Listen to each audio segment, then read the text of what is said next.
사람의 내면 세계는 그렇게 간단하지 않습니다. 영혼의 깊은 곳에 자리 잡고 있는 의식 세계에서는 항상 치열한 싸움이 항상 벌어지고 있습니다. 선이냐 악이냐 의냐 죄냐 이 갈등과 범위 속에서 어떤 피조물보다도 힘들고 어려운 인생을 살아가고 있습니다. 그러다가 한 번의 극단의 잘못으로 인하여 일순간에 인생을 그르치려 합니다. 왜 사람은 죄와 악을 먼저 행하기 쉬울까요? 일평생 선과 의, 평안과 사랑만이 영혼 속에 담겨서 자신과 남에게 유익한 행동과 말만 하면서 살아가면 얼마나 좋을까요? 이러한 영혼 속의 갈등을 성경을 통하여 원인을 알고 그 해결 방법을 말씀을 드리겠습니다. 그래서 남은 생을 영원히 선한 본능만으로 살아가는 복된 삶이 되시길 바랍니다. 먼저 사람은 태어난 이상 사람의 영혼 속에는 항상 두 세계가 공존하는 것을 알아야 됩니다. 안타까운 일이지만 아담 이후 모든 사람은 아담의 영혼을 그대로 이어받아서 하나님의 명령에 의해 우리 속에 선과 악이 공존하는 영혼을 가지게 됐습니다. 창세기 2장 17절에 말씀합니다. 선악을 알게 하는 나무의 열매는 먹지 말라. 네가 먹는 날에는 반드시 죽으리라. 이렇게 하나님께서는 경고를 내리셨지만 첫사람 아담은 하나님의 명령에 불순종해서 그 결과로 영혼 속에 선과 악을 알게 되고 자신과 남을 판단하는 유일한 피조물이 됐습니다. 그래서 창세기 3장 22절 상반절에 보면은 여호와 하나님이 이르시되 이 사람이 선악을 아는 일에 우리 중 하나같이 되었으니 이 말씀은 곧 모든 피조물 세계를 포함합니다. 사람 이외의 모든 생명체는 선악이나 죄에 대한 개념 자체가 의식하지 못하고 주어진 환경 속에서 살아갈 뿐입니다. 오직 하나님만이 판단하시는 판단과 정죄를 선악을 알게 하는 실과를 먹은 이후에는 인생들도 하나님의 고유 영역인 판단하고 정죄하고 심판하게 됐습니다. 하나님은 공의로운 판단하지만 사람은 자기중심적으로 선악을 판단하다 보니까 결국은 스스로의 판단과 정죄에 빠지게 되어 일평생 가시밭길 인생을 살아가게 되고 말았습니다. 창세기 4장에 보면은 첫 사람 아담의 두 아들이 나옵니다. 그런데 여기 문제가 하나님께서 가인에게 이렇게 경고를 했습니다. 여호와께서 가인에게 이르시되 네가 분하여 하면 어찌미며 안색이 변하면 어찌미냐. 네가 선을 행하면 어찌 낯을 들지 못하겠느냐. 선을 행하지 아니하면 죄가 문 앞에 엎드리느니라. 죄가 너를 원하나 너는 죄를 다스릴지니라. 이렇게 경고를 했지만 가인은 하나님의 경고를 무시하고 동생 아벨을 죽이고 말았습니다. 이렇게 영혼 속에 전혀 다른 선과 악의 갈등 속에서 사람은 먼저 선을 행하지 못하고 악을 먼저 행하는 이런 본성을 지금까지 모든 사람의 영혼을 괴롭히고 있습니다. 이것은 가인의 저주 또는 살인 본능이라고 합니다. 한순간에 일생을 그르치는 가장 근본적인 원인이 되겠습니다. 가인이 혼자 판단하고 혼자 정죄하고 혼자 심판하고 혼자 살인을 집행하는 이런 결국 나중에 하나님께 형벌을 받게 됩니다. 이것이 인류 역사이고 모든 사람의 무의식 세계에서 잠재하고 있다 생각하시면 됩니다. 그래서 이것을 벗어나서 사람답게 살고 사회 공동체를 이루려고 사람들은 스스로 감시와 통제를 하면서 살아갑니다.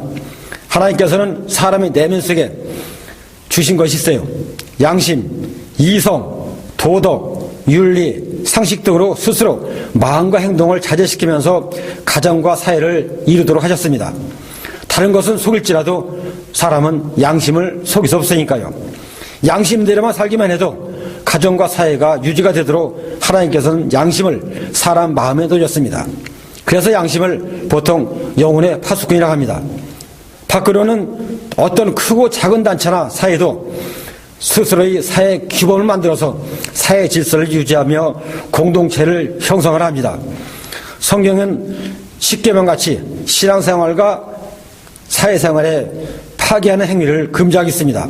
또 한국 사회에서는 오랫동안 지켜온 삼강오륜을 생각하시면 됩니다. 그것이 우리의 모든 윤리독의 기본이 돼서 나라를 지금까지 유지하게 한 겁니다. 그러나 이것도 한순간에 무너지는 것이 사람 사는 사회나 국가입니다. 2차 대전 때 일본이나 독일같이 온 나라 국민이 살상무기가 돼서 얼마나 많은 이웃 나라 사람들을 죽음과 고통으로 몰았는지 모릅니다. 그러면 사람이 일평생 살아가면서 영혼 속에서 일어나는 선악간의 주도권 싸움을 보면 그 심각성을 우리가 알 수 있습니다. 사람이 태어나서 세상 하직할 때까지 우리 심령 속에 있는 선악의 변화를 보겠습니다. 어린아이가 태어나서 유아기, 영아기 지나면서 아이는 선한 본능이 앞서가고 악한 본능은 잠재해 있습니다. 그래서 아이들의 눈동자를 보면 참 밝아요. 그리고 아이들한테 소원을 물어보면 누구나 똑같이 돼야 합니다.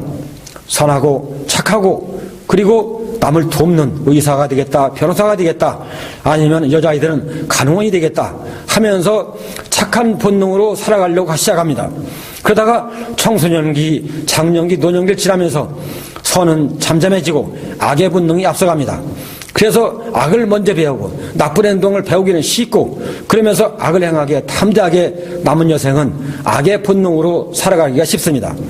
그러다가 임종시가 되고 세상을 떠날 때가 되면 악의 본능이 잠잠해지고 선한 본능이 앞서가요.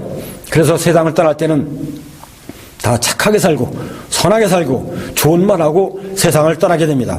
차라리 이럴 바에는 세상 살 동안에 그 마음 가지고 일평생을 선한 본능으로 살아면 얼마나 좋아요. 그렇지만 우리는 살아가면서 후회하고 탄식하는 것이 인생이었고 인생의 재성이고 인생의 연약성이라 할 수 있습니다. 이것은 우리가 영화나 연극에서 보면은 지킬 박사와 하이드를 다 아실 겁니다.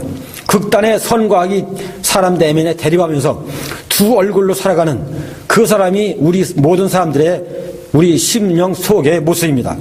겉으로는 한없이 착한 사람 같아도 어느 순간인가 극악한 흉악감으로 바뀌는 돌변하는 것이 남의 얘기가 아니란 것입니다. 사람의 영혼 속에는 하나같이 선과 악이 공존하면서 살아오는 같은 인생을 살아가고 있습니다. 사람이 만일 만든 모든 영화나 연극을 보면은 모두 다 선과 악의 갈등 속에 살다가 싸우다가 결국은 악의 심판을 하고 선을 승리합니다. 악인이 이기는 영화는 한 번도 못 봤어요. 선과 악의 갈등 속에서 선이 승리한다는 것은 사람의 본성으로 누구나 다 알고 있습니다.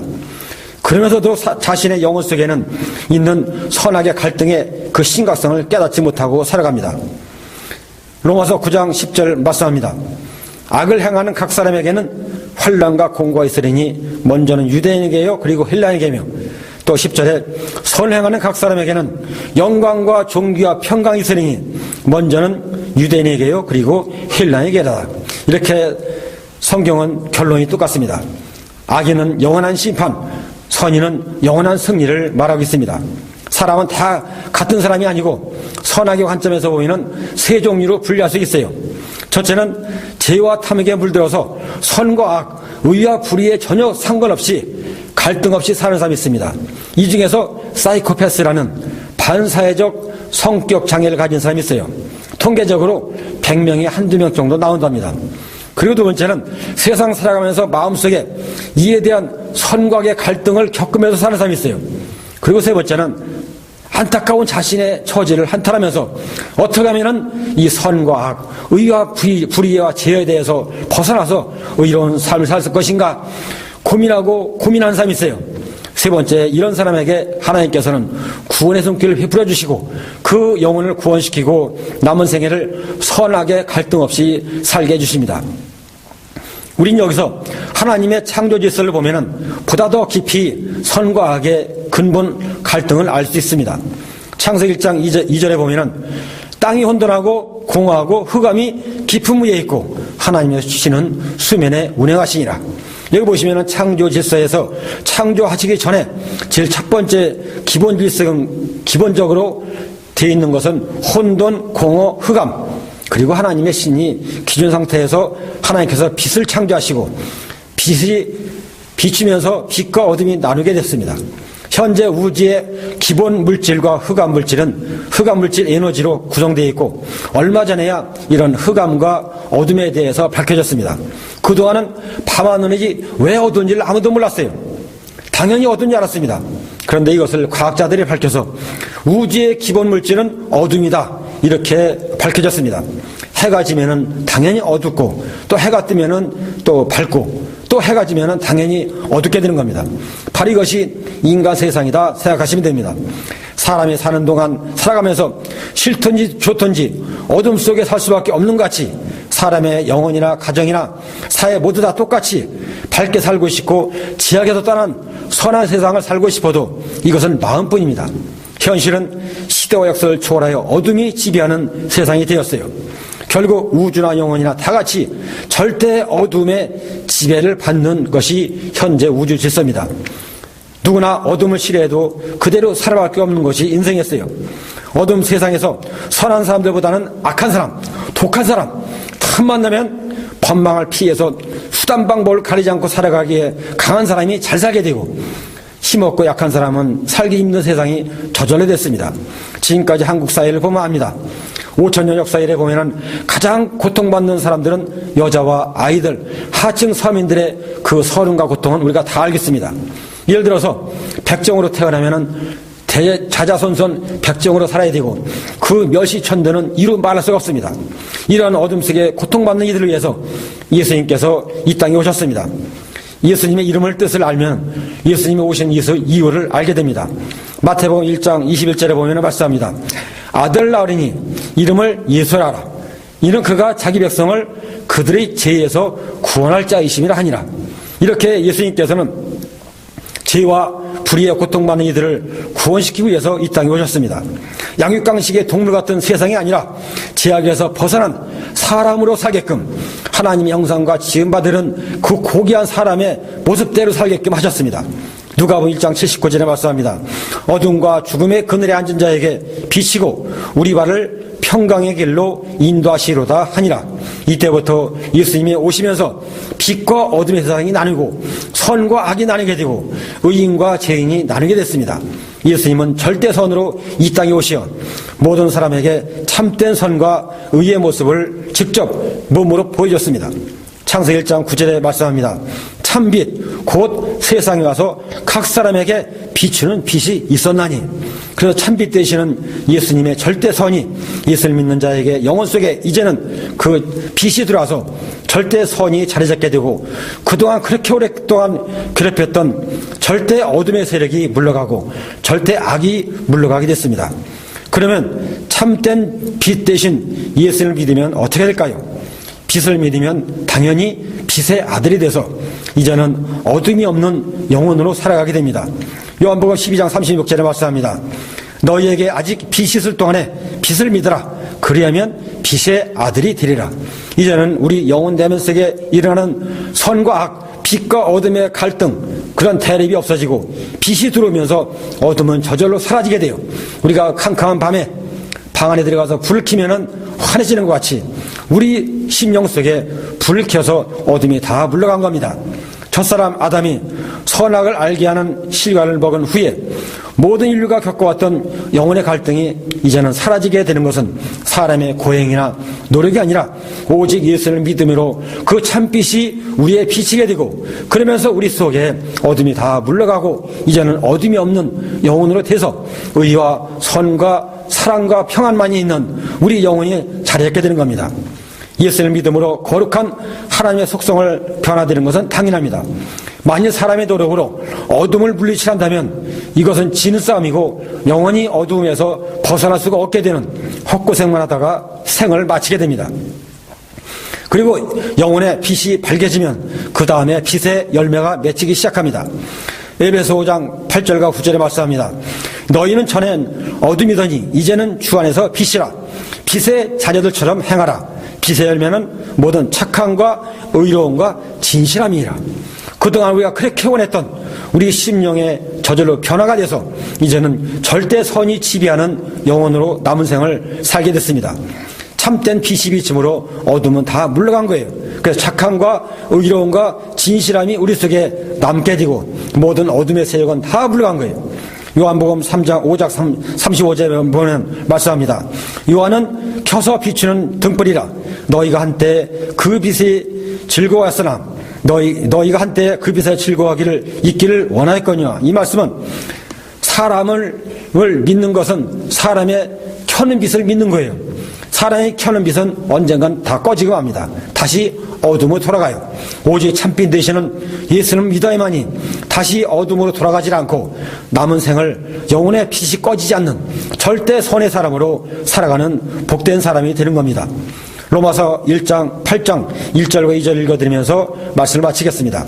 그러므로 그리스도 예수 안에 있는 자에게는 결코 정잠이 없나니 이는 그리스도 예수 안에 있는 생명의 성령의 법이 죄와 사망의 법에서 너를 해방하였음이니라. 예수 안에서 사람의 영혼의 깊은 선악의 갈등 문제가 해결이 되고 죄와 사망에서 완전히 참자유를 얻은 심령으로 남은 생을 살아가게 됩니다. 결코 어둠에 지내며 자기 생을 해롭게 하고 자기 생을 파멸에 이끄는 그런 일이 없이 절대 선의 사람으로 살아가면서 이제는 우리의 심령 천국을 이루고 살아가게 됩니다. 남은 생을 참빛 되시는 예수를 믿음으로 어둠에서 벗어난 절대 선, 절대 평안, 절대 사랑을 이루시며 살아가시다가 영원한 빛의 나라에 들어가시를 주님의 이름으로 축원을 드리겠습니다. 감사합니다.